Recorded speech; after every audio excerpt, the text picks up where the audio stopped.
Attention, si vous devez vous déplacer en transport en commun demain, une manifestation nationale est organisée ce vendredi en Front commun syndical pour protester contre la hausse des prix de l'énergie, le blocage des salaires ou encore la suppression de certains créditants.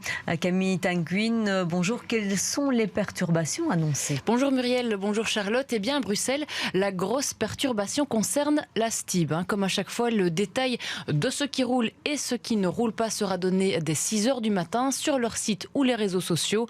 Mais attendez-vous à avoir plusieurs lignes de bus, tram et métro supprimées. Bref, un seul mot d'ordre, prévoyez des alternatives. Du côté de la SNCB, les perturbations seront moins importantes, mais il n'est pas exclu qu'il y en ait, en particulier sur les petites lignes. Les grandes lignes, elles, ne devraient normalement pas être impactées, mais là aussi, vérifiez bien sur les canaux d'information de la SNCB dès demain matin. Enfin, si vous devez prendre l'avion, attention, 200 vols seront supprimés à Brussels Airport.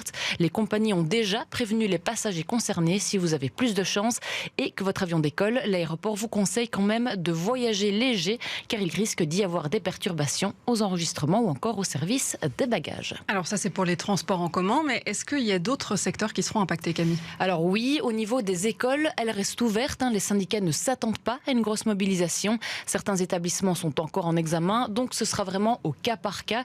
Il se pourrait par exemple qu'il y ait des arrêts de travail d'1 heure, mais ça n'empêchera pas les cours.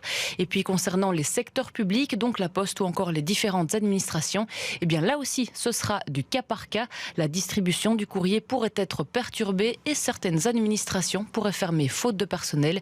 Et puis les syndicats des CPS bruxellois ont également indiqué qu'ils rejoindront le mouvement de protestation.